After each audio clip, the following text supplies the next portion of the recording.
어렵지만 꼭 가야 할 이 길을 가고 싶습니다. 여러분들의 많은 관심과 지속적인 성원을 부탁드립니다.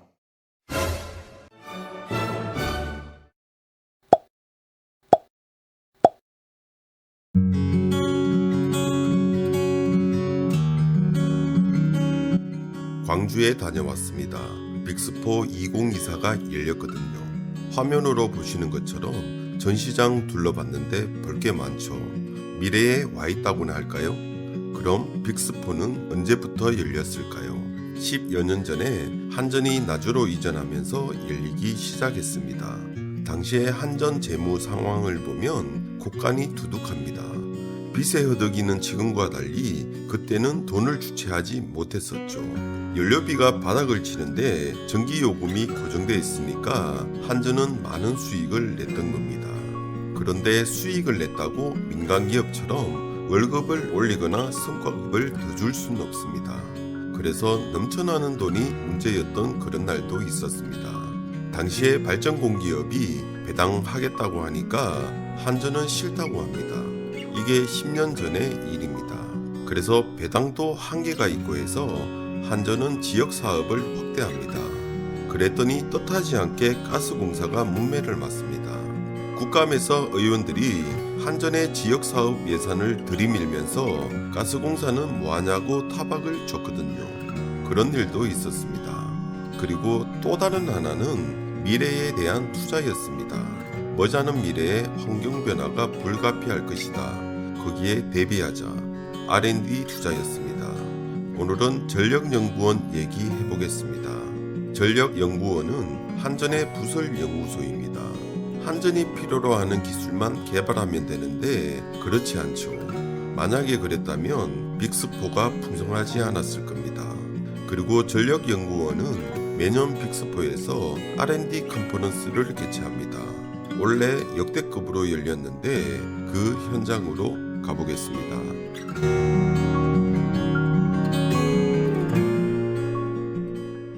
인류 역사상 모든 위기 극복과 혁신의 순간마다 세상의 흐름을 바꾼 기술의 발전이 있었습니다. 그리고 그 뒤에는 남다른 전문성과 주인의식으로 새로운 길을 기필코 열어낸 숨은 영웅들이 항상 있었습니다. 바로 여기 계신 전력연구원 연구진이 그 역할을 잘 해주셨고 산학년 관계자분들이 함께해 주셨습니다. 여기 계신 분들의 수고와 열정 덕분에 한국전력을 중심으로 하는 대한민국 에너지 생태계가 꾸준히 발전할 수 있었습니다. 한전 사장이 괴사를 합니다. 용비어천가처럼 들릴지 모르겠습니다. 전력연구원을 이렇게 잘 표현할 수 있을까? 그런 생각이 듭니다. 전력연구원은 한전의 부설연구소지만 그 이상의 가치가 있다고 할 수 있습니다. 왜냐하면 대한민국 국책연구기관 역할을 해왔기 때문이죠. 기초연구부터 실용연구, 국산화와 상용화까지 이 모든 것을 하는 곳이 전력연구원입니다.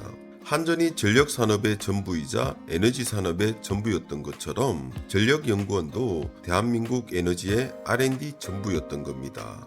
그럼 이번엔 전력연구원 원장 얘기 들어볼 텐데 전력연구원은 빅스포 R&D 컨퍼런스에서 나아갈 방향을 공개합니다. 어떤 메시지가 담겼을까요?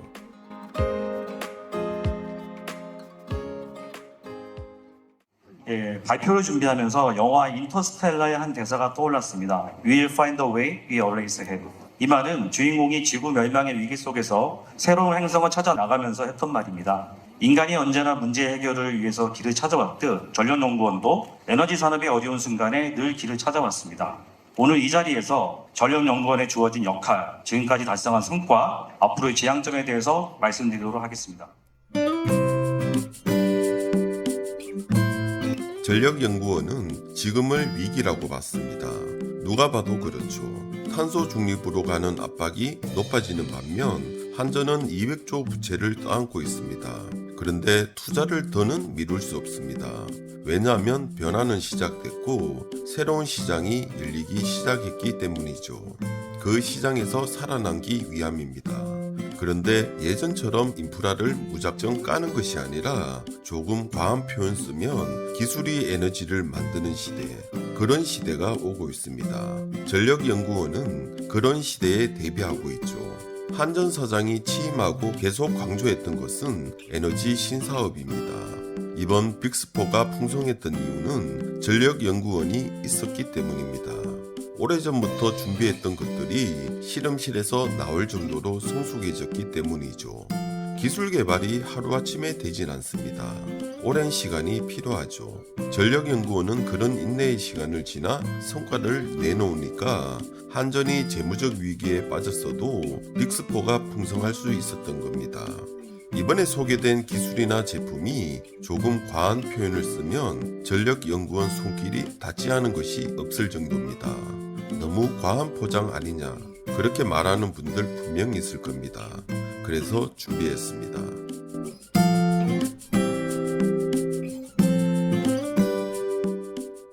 미래 전력망에 대한 첫 번째 솔루션은 개통 안정성에 관한 것입니다. 전력연구원은 재생에너지의 변동성에 대응하기 위하여 화력 발전을 유연하게 운전하는 기술을 개발하였으며 재생에너지를 안정적으로 예측, 감시, 제어할 수 있는 지역 관제 시스템을 개발하여 제주도와 광주 전남도에 구축하였습니다. HDC 하이브리드 기술을 적용해서 전력망을 최적화하는 것입니다. 지난 7월에 효성과 공동으로 전압형 HVDC를 양주관전소에 구축하였고 변환설비 국산화에 처음으로 성공하였습니다. 이거를 토대로 서해안 DC 백본망 구축을 위한 정부 R&D를 추진할 계획입니다. 국내 최초로 MVC 적용을 위한 비금도 프로젝트는 내년 착수를 위해서 설계를 완료하였으며 개통 얘기를 합니다. 우리는 몰랐거든요. MB 정부와 박근혜 정부를 거치면서 재생에너지 기반 정책이 힘을 받습니다. 그땐 재생에너지가 보급되면 전력망이 필요하지 않을 것이란 장밋빛 전망이 나왔습니다. 분산에너지로 역할이 가능하다고 본 것이죠. 그런데 문재인 정부가 들어서면서 재생에너지가 많이 보급됐고 뜻하지 않게 전력망 불안으로 이어집니다. 발등에 불이 떨어진 것이죠. 그런데 전력연구원은 벌써 이렇게 움직이고 있습니다. 전력망을 안정화시킬 수 있는 많은 기술이 활발하게 개발되고 있습니다. 그리고 DC 얘기를 합니다. 빅4 가보니 DC와 관련된 기술과 제품이 많이 보입니다. DC가 전자파도 없고 용량도 커서 좋긴 한데 고장이 많습니다. 그런데 이 문제를 해결할 수 있을 정도로 기술이 발전합니다. 전력연구원도 기술 자립과 함께 핵심 기술을 확보하죠. 그리고 대용량에만 제한돼 있던 이 기술이 중소용량으로 확대될 수 있는 기술 개발 또한 하고 있습니다. 그리고 수출 길까지 열고 있죠. 이 모든 것이 전력연구원이 있었기 때문에 가능했던 겁니다.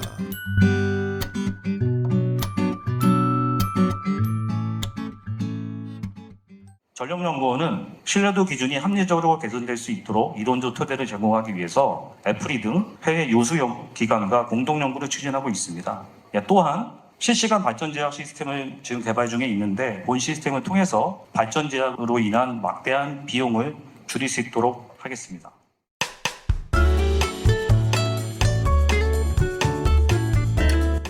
개통 신뢰도 얘기하는데 이게 뭐냐 하면 전력망 사고나 고장이 발생했을 때 전력 공급이 가능하도록 한전은 전력망을 운영합니다. 그러니까 신뢰도가 높다는 것은 그만큼 놀고 있는 전력망이 많다는 얘기입니다. 지금 전력망이 모자라 난립니다. 발전 제약을 받는 발전 사업자는 신뢰도가 너무 높아 놀고 있는 전력망이 너무 많다고 얘기합니다. 이것도 고장나고 저것도 고장나는 그런 최악의 상황을 가정한 수준까지 전력망 신뢰도를 높여놨다는 겁니다. 이걸 조금만 낮추면 전력망 혼잡도를 크게 낮출 수 있고 전력망 건설도 줄일 수 있다고 합니다. 그런데 이게 잘 안 됩니다. 전력연구원 원장은 미국 전력연구소와 공동 대응하겠다고 하는데 이게 무슨 얘기냐면 우리 전력망 신뢰도가 미국 기준을 기반으로 하기 때문입니다. 전력망 신뢰도를 낮추는 것은 신중해야 합니다. 많은 연구가 필요하다는 얘기죠.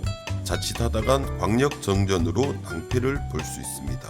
그러니까 정부나 한전 그리고 전력거래소가 엄두를 내지 못하는 겁니다. 전력연구원은 어느 수준까지 신뢰도를 낮출 수 있는지 과학적으로 기술적으로 해결하겠다고 고군분투하고 있는 겁니다.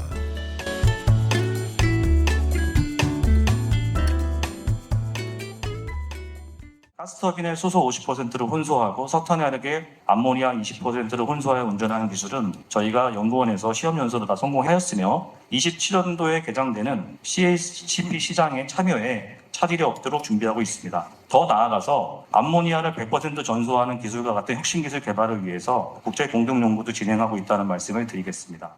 CCUS 분야 중 포집 기술은 보리용 석탄열에 적용하여 국내 최대 규모인 10메가와트 시스템을 완료하였고 지금까지 2만 시간 동안 아무런 문제 없이 이산화탄소를 포집하고 있습니다. 이러한 운전 성과와 트랙 레코드를 바탕으로 하여 10여 개의 민간 기업에 이미 보유 기술을 이전하였고요. 향후에는 동해가스전, 이산화탄소 저장 사업 등 국제 사업에 전력연구원 기술을 적용할 예정입니다. 이 얘기는 생소하죠. 전력연구원은 한전의 부설연구소인데 발전산업에서 R&D를 하고 있습니다. 히스토리가 있습니다. 2001년 전력산업 구조 개편으로 한전에서 발전공기업이 분사되는데 그때 한수원은 중앙연구원으로 연구 기능을 가져갔지만 나머지 발전공기업은 연구 기능을 가져오지 않았습니다. 그래서 지금도 전력연구원이 그 역할을 하고 있는 것이죠. 전력연구원이 한전부설연구소란 측면만 보면 소홀할 수 있지 않을까? 그런 생각할지 모르겠지만 절대 그렇지 않습니다. 정부가 에너지 전환을 하면서 많은 정책을 내놓는데 이 정책을 내놓을 수 있는 기반을 전력연구원이 만들어 왔던 겁니다. 재생에너지 기술도 많이 있고 발전 설비를 안정적으로 운영할 수 있는 기술과 시스템도 많이 개발했습니다. 수소 얘기했으니까 수소 얘기 잠깐 해보겠습니다. 세계 최초로 우리가 청정수소 발전 시장을 만듭니다. 전력연구원이 있었기 때문에 가능할지 모릅니다. 정부는 시장을 만들 수 있지만 플레이어가 없으면 무슨 소용이 있겠습니까? 사업자가 사업을 할 수 있는 기반 기술, 그걸 전력연구원이 했거든요. 수소 발전 기술도 개발하고 암모니아 발전 기술도 개발합니다. 그리고 앞으로는 청정수소를 만들어야 하는데 여기에 필요한 것이 CCS 기술입니다. 전력연구원은 이 기술 또한 확보했습니다.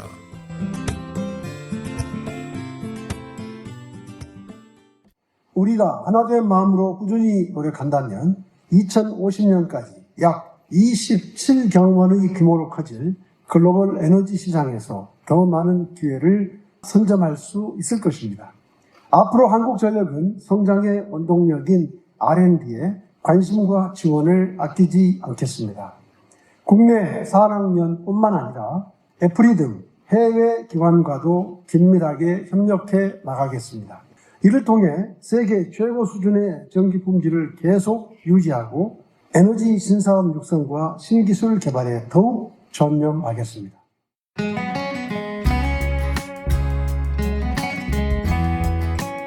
이번 영상에선 한전의 부설연구소지만 실제로는 국책연구기관 역할을 하는 전력연구원에 대해 잠깐이지만 살펴봤습니다. 전력연구원 가치가 조금이나마 전달됐으면 좋겠습니다.